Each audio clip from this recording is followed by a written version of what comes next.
We discussed with each of the speakers how they would approach the theme and also how they would interact with each other and with the people participating. And we put this question to them. We said, when you consider wisdom, meaning everything that is good, beautiful, creative, compassionate, what in particular does this call to mind from what you love, what you admire, or what you are inspired by in your own life? And when you hear the verse from the book of Genesis, and God saw that it was very good, what in particular is very good for you? A poem, or a work of art, someone you love, a place, a moment in time? And the responses to this question will give you a sense of both the unity and the rich diversity of perspectives of the speakers for this year's WCCM theme. I would choose among those moments I've spent in contact with the immensity of nature. For example, when I walked along through the ancient bristlecone pine forest of California, amidst trees that are over 4,800 years old. At these moments, I would allow myself to be shot through by the divine. I'm reminded of being on South Georgia Island, near a little adjunct called Albatross Island, where the birds are protected. Put out my hand, the bird came up, took my glove off, and curled up with me like a puppy. As I sat petting its back, I started to cry.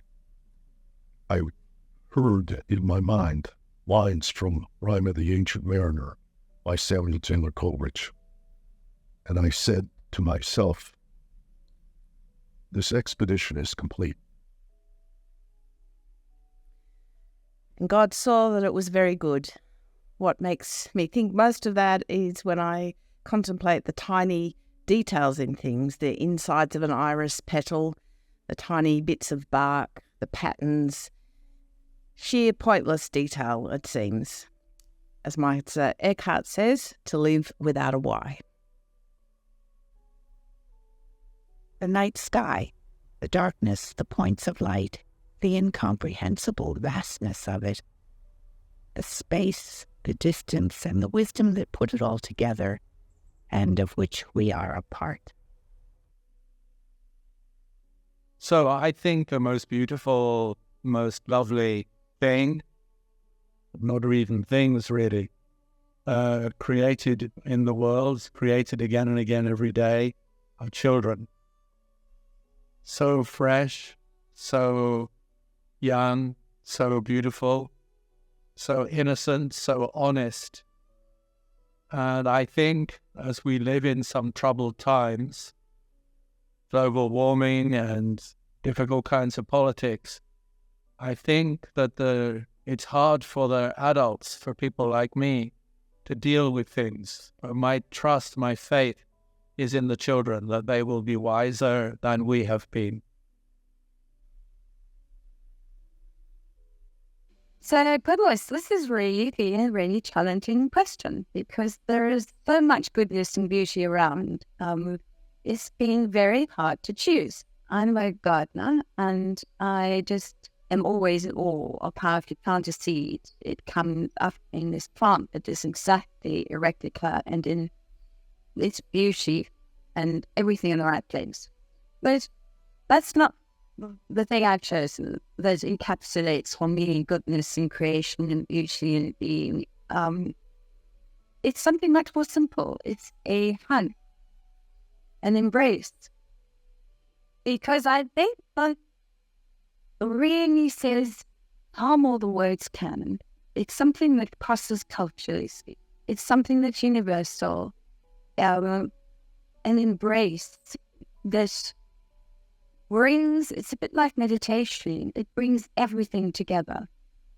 And a painting that really encapsulates that to me is Rembrandt's Return of the Prodigal Son, which sits in the Hermitage. Absolutely exquisite picture. And the beauty of creation has a lot to do with light, and particularly with the light of the sun. Some of the most powerful experiences I've had, remember one, watching the sunrise on Mount Sinai many, many years ago, which was an absolutely spectacular and memorable moment, and a sense of the beauty of creation and the goodness of creation that was so powerful. I've never forgotten that. And I had a matching experience about sunset, and that happened at Lindisfarne. Went out to Lindisfarne and spent the day there, but also spent the evening at Lindisfarne and watching absolutely gorgeous sunset over the ruins, the abbey ruins at Lindisfarne, and over the sea and the sands there, et cetera, et cetera. And those experiences have stayed with me throughout my whole life, and I think that many of us have had these experiences of light and connection with the sun. And I was thinking especially of Francis of Assisi, for instance, and the Canticle of the Sun, where he praises God's goodness and God's beauty and all the things of nature, but he begins with the sun because the sun is the image of the sun is the image of the Creator. And this question that we put to the speakers, I put to you as well, because you will be very much part of this unfolding exploration and discovery of the goodness that we need